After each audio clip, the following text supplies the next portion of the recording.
امروز رفتیم سراغ یک واژه‌ای که اونقدر خوب شناخته نشده، اما به نظر من یکی از ارزشمندترین واژه‌هاست برای شناخته شدن و فهمیدن خیلی از چیزا. امروز قرار راجع به پوپولیسم صحبت کنیم.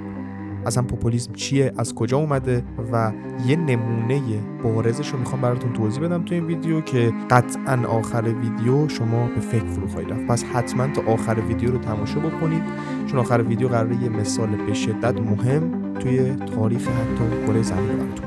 پوپولیسم در اصل یه جور طرز فکره و یه روش سیاسیه که سیاستمدارا میان استفادهش میکنن که خودشونو به عنوان نماینده مردم و مخالف نخبه‌هاشون بدن. یعنی یه سیاستمدار پوپولیست میاد میگه که آقا من از جنس شما و اون بالایی‌ها یا همون نخبه و سیاستمدارا و ثروتمندا حق شما رو خوردن و من اومدم اونو برای شما بگیرمش. حالا دقیقاً اون پوپولیسته کیه؟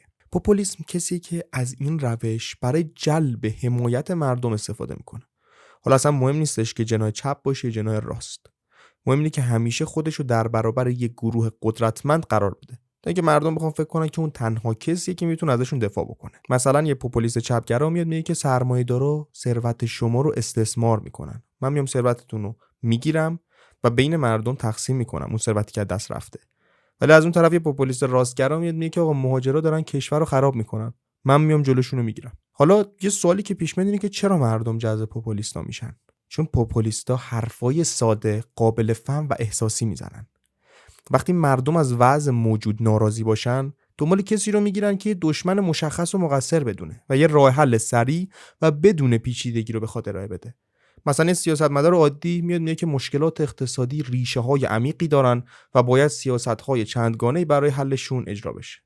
ولی یه پوپولیست از اون طرف میاد میگه آقا همه مشکلات تقصیر فلان گروهه، من میام اینو درستش میکنم. شاید خب بگیم که این چه جمله پذیرفتنیه، دمش هم گرم، ای والله اینا این کارن و اینا کار درستن اما باید تا آخر داستان رو پیش بریم.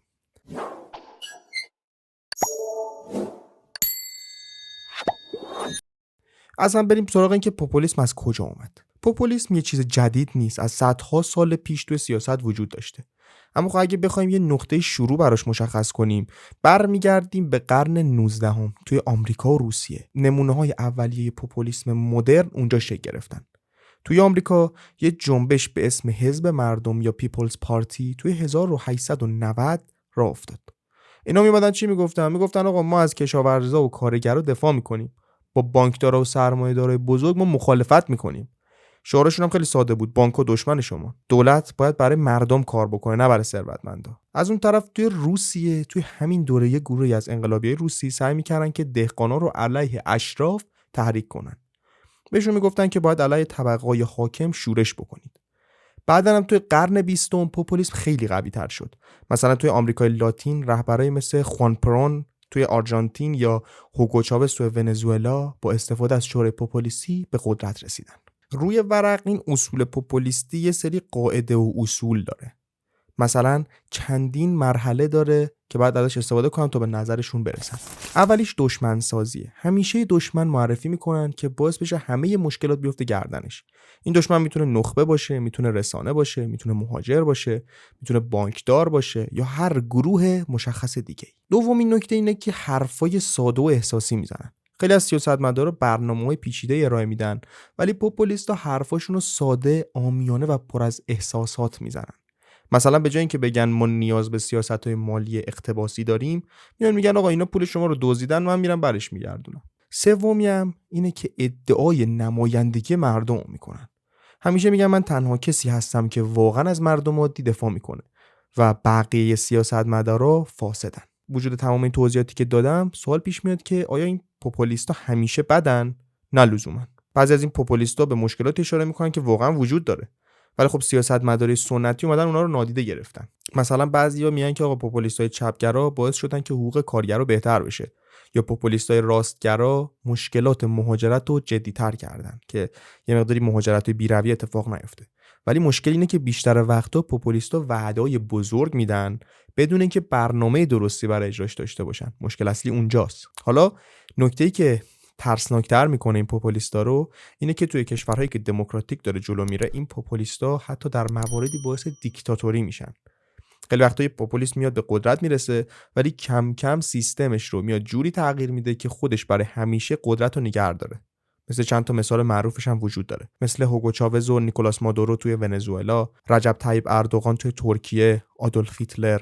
و راجع به آدولف هیتلر اتفاقا قراره یه مثال خیلی بارز بزنیم که براتون کامل دیگه شرح بده چه اتفاقاتی افتاد توی اون بره زمانی از دیدگاه پاپولیستی. قبل همه این جریانات بیت یه نکته رو توضیح بدم براتون. ما یه بخشی رو داریم توی سیاست به اسم چپگرا، یه بخشی رو داریم به اسم راستگرا. چپگرا اصولاً ضد سرمایه‌داری‌ان و طرفدار توزیع ثروتن. تأکیدی که دارن اینه که حقوق کارگر باید بهش رسیدگی بشه، به فقرا باید رسیدگی بشه. هدف اصلیشون شرکت‌های بزرگ و بانکدارا و نخبه‌های اقتصادی رو میان هدف قرار میدن. از طرف دیگه میگم دیدگاهشون خیلی سوسیالیستیه. از طرف هم خب یه سری مشکلات براشون قاعدتاً وجود داره. از طرف دیگه راستگرا تاکید میکنن روی هویت ملی. یه مقدار ملی‌گراترن. مذهب براشون مهمه، سنت براشون مهمه، یه مقدار ضد مهاجرتن. توی مواردی هم سعی میکنن که دشمن سازی بکنن و از گروه‌های خارجی و اقلیت و دشمن خودشون بدونن. مثلا دونالد ترامپ که از اون مثالای بارزشه توی شرایط فعلی که دقیقاً مکزیکیا رو دشمن خودشون گذاشته و کلا با مهاجرت‌های مختلف و بی‌رویه داره مخالفت میکنه. حالا خیلی جالبه به خاطر اینکه سیاستمدارا اکثرا یه جوری خودشون رو نشون میدن که انگار از قشر اصلی جامعه نیستن، یعنی واقعا سبک زندگیشون نیست. این باعث میشه که کسایی که پاپولیستن بیان بگن آقا ما شبیه شما داریم زندگی میکنیم و من طرف شمام. این توی قرن گذشته خیلی سخت میتونست جا بیفته، ولی توی قرن امروز ما توی قرن 21 به خاطر شبکه‌های اجتماعی خیلی راحت تر شده. سیاستمدارای پاپولیست راحت میان بدون واسطه حرفاشون رو میزنن، بدون که بخوام برن توی اخبار و رسانه‌های سنتی و همه اینا رو دور میزنن و میان میرن سر حرف خودشون و مستقیم با مردم حرف میزنن. مثلا دونالد ترامپ توی توییتر یا همون ایکس پیاماش اومد مستقیم به طرفدارش داد. همونجوری هم که میدونید محتوای احساسی و جنجالی سریع توی شبکه‌های اجتماعی پخش میشه. شعارهای ساده و تند توی دنیای پر از اطلاعات پیچیده راحت‌تر توجه مردم رو جلب میکنن. و کلا این هوش مصنوعی و الگوریتم‌های شبکه‌های اجتماعی باعث میشن که مردم توی حباب اطلاعاتی گیر بیفتن. وقتی شما 2 تا پست رو ببینی و ازش خوشت بیاد، تو این الگوریتم هر چی پست مرتبط به اونه به تو نشون داده میشه و این باعث میشه که تو در یک حباب اطلاعاتی گیر بیفتی. یا یه جوری قطب سازی میشه و پاپولیست‌ها قوی‌تر هم میشن. یکی از نکات مهم اینه که پاپولیست‌ها اصلا چه خطری دارن. پاپولیست‌ها خطر اصلیشون اینه که یه سری از مسائل رو ساده سازی میکنن. مثلا مشکلات اقتصادی، اجتماعی، سیاسی معمولاً پیچیده‌تر از چیزی هستن که پاپولیستا میگن. اما خب اونا با دادن راه‌حل‌های خیلی ساده باعث میشن که مردم انتظارای غیر واقعی پیدا بکنن. از طرف دیگه هم نهادهای دموکراتیکی که توی کشوران معمولاً پاپولیستا با اینکه نظام فاسده میان به نهادهای دموکراتیک حمله میکنن. ولی خب وقتی قدرت رو میگیرن ممکنه خودشون هم دست به سرکوب بزنن و همون کارو با اونا بکنن. بعد جالبه کار اینه که پاپولیستا میان از یه جمله ما و اونا استفاده میکنن که توی بلند مدت باعث اشکال میشه دیگه. توی بلند مدت باعث اختلافات اجتماعی شدیدتر میشه. این میتونه توی بلند مدت به درگیری‌ها و بی‌ثباتی‌های اتفاق بیفته توی کشور. بیایید پس حالا بریم سراغ یکی از اون مثالای دم دستی و فوق‌العاده جریان پاپولیستی. خب قاعدتاً اسم آدولف هیتلر رو میشناسید و خیلی ویدیوهای شاید مختلف هم راجبش دیدین، راجب زندگی نامش، راجب مسائل مختلف. ما اومدیم از دریچه پاپولیستی ببینیم این جریانو و یه دریچه‌ای که خیلی توی دید نبوده اکثرا. بریم سراغ آدولف هیتلر. آدولف هیتلر رو خیلی فکر میکنن که به عنوان یک دیکتاتور و یک جنگ طلب بوده، ولی تنها چیزی که بهش خیلی توجه نمیشه اینه که چجوری به قدرت رسید. و در واقع صعود هیتلر یکی از نمونه‌های کلاسیک پاپولیسم راستگرا توی تاریخه. حالا بیایید آروم آروم جلوتر بریم تا ببینیم که دقیقاً چه اتفاقی افتاد. تصور بکنید که آلمان بعد از جنگ جهانی اول شکست خورده و چرا حالا مردم دنبال ناجی باید بگردن. توی دهه 1920 آلمان تازه جنگ جهانی اول باخته بود و یه قرارداد وحشتناک به اسم ورسای هم بهش تحمیل شده بود. این قرارداد باعث میشد که آلمان مجبور بشه که میلیاردها دلار غرامت بده، بخشای زیادی از سرزمینش رو از دست بده، ارتشش تقریبا نابود بشه و نتیجهش این بود که اقتصادش کاملا از بین بره. مردم فقیر میشدن و تورم به حدی میرسید که یه چمدون پول فقط میتونست یه قرص نون رو بخره. کشور پر از بیکاری شده بود و دولت وایمار هم نمیتونست کار خاصی بکنه. اینجور وقتا مردم به دنبال کسی ان که براشون یه راه حل ساده و قاطع داشته باشه. اونجاست که یک شخصی مثل آدولف هیتلر جواب کاره.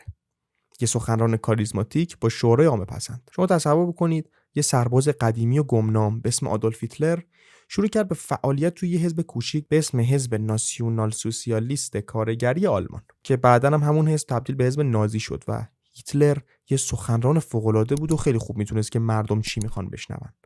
شعار اصلیش چی بود؟ آلمان رو دوباره قدرتمند می‌کنیم. همه مشکلات تقصیر یهودی‌ها و کمونیستاست. سیاستمدارای قدیمی فاسدن و ما به یک رهبر قوی احتیاج داریم. این دقیقاً یه مدل پوپولیسم کلاسیک بود. هیتلر دشمن خیالی ساخت و گفت که مردم مشکلشون نه اقتصاد نه سیاست‌های غلط، بلکه یهودی‌ها و کمونیستان که دارن این کشور رو کلاً نابودش میکنن. با این حرفام احساسات مردم برانگیخته شد و کاری کرد که مردم فکر کنن که دشمن داخلی دارن که باید از بین بره. حالا چجوری به قدرت میرسه؟ اوایل حزب نازی زیاد طرفدار نداشت، ولی خب بعد از بحران اقتصادی 1929 آلمان که کلاً جهان رو تکون داد، مردم آلمان بیشتر به سمت شورای هیتلر کشیده شدن. چرا؟ چون یه راه حل ساده ارائه کرده بود که همه تقصیر و مشکلات دست یه گروه خاصه و خودش هم به عنوان ناجی معرفی کرد. آقا این مشکل اینم حل کننده مشکل، قراره که ملت آلمان نجات پیدا کنه. یعنی در اصل احساسات مردم رو تحریک می‌کرد و مردم به جای فکر کردن فقط با خشمشون عمل می‌کردن. سال 1933 هیتلر صدر اعظم آلمان شد و بعدش با یه سری حرکت‌های هوشمندانه و البته زورگویی همه ی رقبای خودش رو حذف کرد و قدرت مطلق هم دستش گرفت. دیگه بعد از اون دموکراسی توی آلمان کلاً از بین رفت و نازی‌ها کنترل کامل کشور رو به دست گرفتن. حالا که خب به قدرت رسید چیکار میخواد بکنه؟ مثل همه پوپولیستا اوایل سیاست‌های عامه پسند خودش رو اجرا کرد که مردم حس کنن اوضاع بهتر شده. پروژه‌های عظیم ساختمانی مثل بزرگراهسازی رو راه انداخت تا کلاً بیکاری رو بخواد بیاره پایین، صنایع نظامیش رو تقویت کرد تا اقتصادش رو به حرکت در بیاره. و از طرف دیگه هم تبلیغات عظیمی راه انداخت که مردم حس کنن که دارن قوی و قوی‌تر میشن. اوایل این کارا جواب داد و محبوبیتش هم خیلی بالا رفت. ولی اینم مثل همه سیاست‌های پوپولیستی کوتاه مدت بود، چون رشد اقتصادی آلمان نه به خاطر سیاست‌های درست بلکه به خاطر سرمایه‌گذاری عظیم روی جنگ بود. این یعنی یه بحران بزرگ قرار تو راه باشه. حالا دقیقاً کجا این پوپولیسم تبدیل به یک فاجعه میشه؟ هیتلر برای اینکه قدرتش رو بخواد حفظ بکنه، سیاست‌های خطرناکتری رو شروع کرد. مخالفاشو سرکوب کرد، رسانه‌ها رو تحت کنترل گرفت و شروع کرد به پاکسازی یهودی‌ها و کمونیست‌ها. جنگ جهانی دوم رو راه انداخت تا منابع بیشتری به دست بیاره و مشکلات اقتصادی خودش رو با اون منابع حل بکنه. نتیجهش چی شد؟ آلمان رفت توی جنگ مرگبار که میلیون‌ها نفر رو به کشتن داد و در نهایت هم خودش و کشورش کامل نابود شد.